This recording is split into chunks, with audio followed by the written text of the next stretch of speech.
Hi, my name's Kim Arnold. Welcome to my YouTube channel. Today I am going to do a layout for you where I am going to firstly prepare a alcohol ink background, mixed media background on acetate, on clear acetate, and then I am going to use that as part of my layout. So what I've got is a piece of clear acetate that can be used through a laser printer or a photocopier, and I have put down alcohol, a strip of alcohol.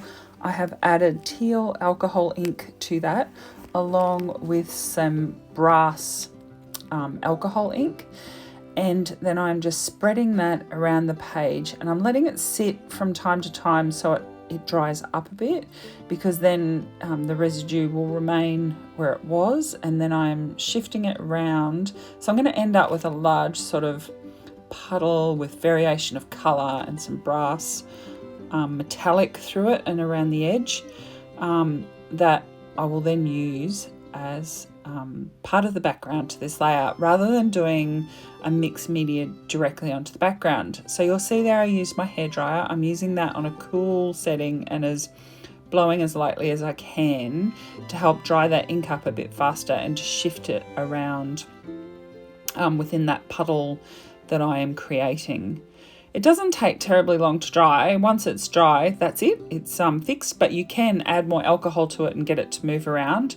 That was me showing you the colours. So as I said, it's teal and a brass metallic that I used for this particular layout, and 99%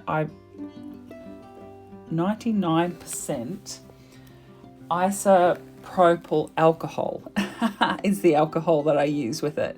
And I just put that into a little needle nose squeezy bottle that I use to apply that alcohol with. So you can see there that the background's done. So as I said, it's just an alternative to doing your mixed media onto the paper background, which you can't do with alcohol ink unless you're using a special paper for alcohol ink, so it won't work on just standard pattern paper, and unlike other mixed medias, you can't put down gesso and then have that work, as far as I know, though I haven't really tried that, but it relies on having a smooth plastic backing to put the alcohol ink onto, so it doesn't soak in, it like moves around and then it evaporates. Today I'm using some photos of my corgi, my cardigan corgi Violet, who has some odd sleeping positions at time, and at night it tends to be a bit of a Velcro corgi, and that she likes to sleep on my lap. So there's some pictures of her in various of her relaxed sleeping poses, and I think she is super cute and adorable. Though she does leave a lot of hair on my lap when she comes up and sleeps on me at night. So I'm putting these photos onto some tissue paper, standard gift wrapping tissue paper, just using my glue. So my glue that I like to use for people who are interested is Art Glitter Glue. I like it because it dries completely non-tacky. So if you happen to get glue somewhere, it's not going to leave a sticky spot on your layout. So I've just put a thin border of tissue paper around each of those photos, and now I'm just going to arrange them, and then I'm going to start pulling out various elements from the February Hip Kit Club, which is what I'm using today. So the background paper is from that kit, and it is a Hip Kit Club exclusive, that background paper, so you're not going to be able to buy it anywhere else other than from the kit, but it is from the Heartfelt range by the Hip Kit Club. These are from Pink Fresh Studio. They are a whole heap of die cut flowers. They're super lovely. And then the little chipboard heart at the top is also from Pink Fresh Studio. The hearts are like a clear sticker, and they're a Hip Kit Club exclusive as well. I'm just putting them onto the smooth side of some cardstock, and I'm going to fussy cut around those. I did originally fussy cut it with a white border, which is where the edge of the actual sticker is. Decided I didn't like the white border, went back, fussy cut directly around the edge of the heart.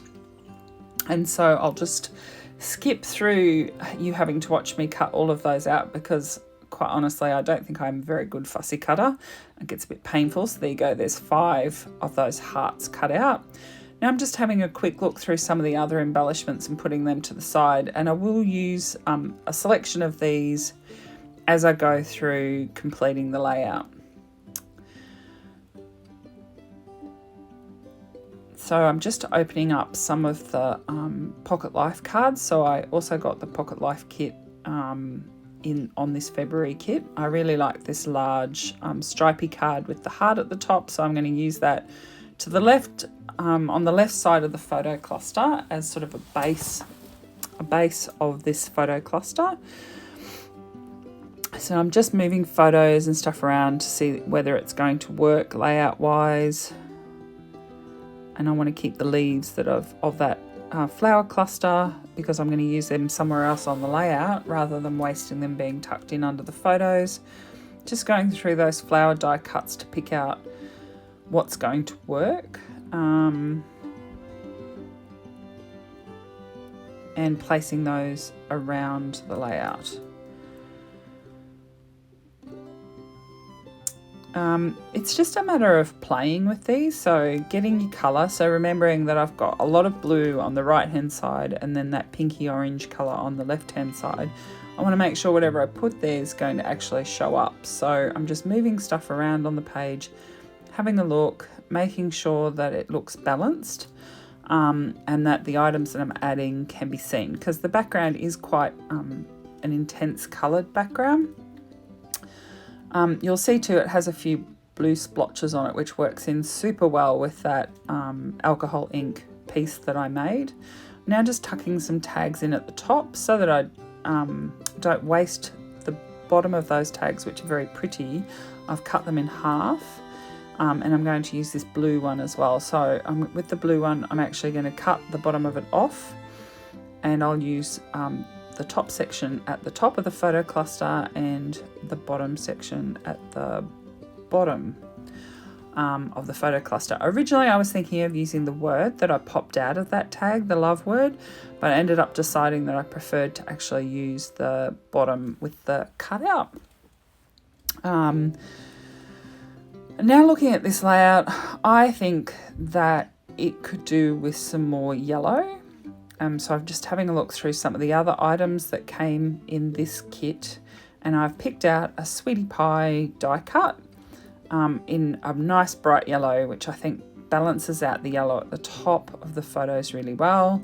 I've got this pink label that I'm really wanting to use, and I do end up using it at the end, but it doesn't go in any of the places that I've tried so far. And I'm looking at a few other stickers. I really like some of these stickers. These are Pink Fresh Studio again, and these are cardstock stickers. I'm putting one at the top of the photo that's at the top of the cluster.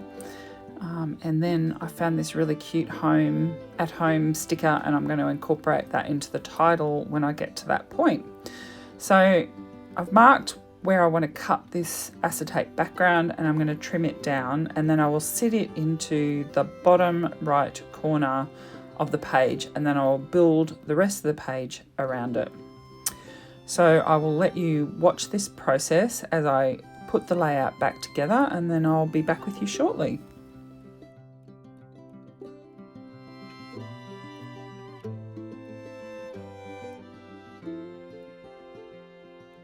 I should mention that I'm using craft foam, one-sided sticky craft foam on the back of my photos. This is my preferred method at the moment of popping up photos and other elements. I like how easy it is to cut. It's also very light, so it makes it very easy to use on a layout.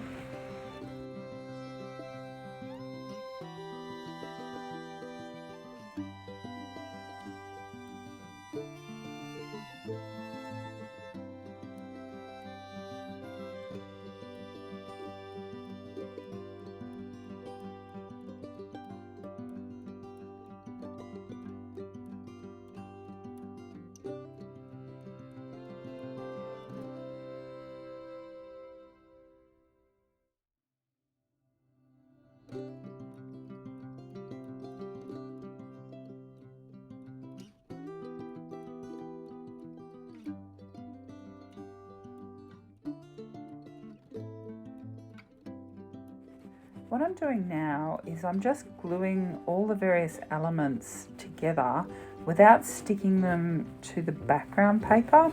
So I'll end up adding in the tags and that stripy heart piece. And so then I will have one large piece that I can move around until I'm happy with where it is, and then I can stick it down in one piece. It just makes it easier. So sometimes if I'm doing a layout with lots of different layers of pattern paper behind the photos, I'll staple them together. But it makes it so much easier if you can have one piece that you can move around, and then you can make sure that you can put that element in the right place on your layout.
I've used a mixture of a wet glue and foam, craft foam to stick down all the various elements that I've been putting on the layout.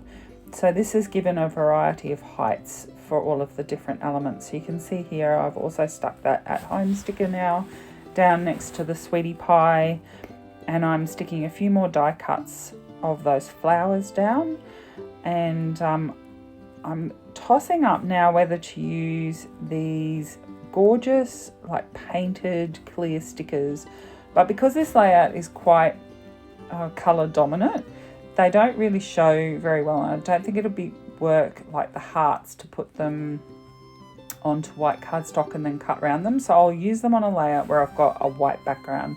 So I'm adding the title now, and these puffy letter stickers are also a Pink Fresh Studio item, and I've put the title Corgi, and so I've sat that above the at home sticker, so now it says Corgi at home. I use that pink label down the left side of the photo cluster, and now I'm just moving this chipboard. It's like a little speech bubble with a heart in it. I'm just moving that around. I am going to tuck it down with the title. And now I'm adding, so I'm going to glue that down, and then I'm going to add some enamel dots, which are also in the kit. And then I find, I'll come to it in a minute, but I'm going to also add some little puffy stickers. So there's some little puffy hearts that were in another one of the embellishment packs that comes with the kit. So just trimming the bottom of this page off, as I think I've said before in one of my other videos, terrible habit of mine to leave that on till the end. It can become a problem when you make it too bulky, when the layout's too bulky, difficult to cut off. Now what I'm going to do is tear a bit at the top of this layout and add another piece of pattern paper in. So I'm just looking at which paper I'm going to use, and I end up deciding to use the one with the circles on it because the hearts it's a gorgeous paper, but it doesn't show that much. So what I do is I cut a piece out of the paper, distress the edge and sort of rip it down a bit, and then tuck another pattern paper behind it. I am tossing up whether any of the Pocket Life cards will work, but the little ones are a little bit too small, and the big ones, none of them were right. So I ended up sticking with that circle paper. And so I just cut a piece of that, a big enough rectangle of that it will fit behind that cutout, put some wet glue around it, and then align that piece of paper and stick it in, and then you have a cute little ripped cutout at the top. I find cutting out a section of the paper first before distressing it works better than just cutting down for me, but I like this look. So now I'm just using some of the other elements from the embellishments that came in this February kit. So I'm using some puffy stickers, some little clear stickers, and yeah, it's just really nice little elements that you can add to finish off the layout.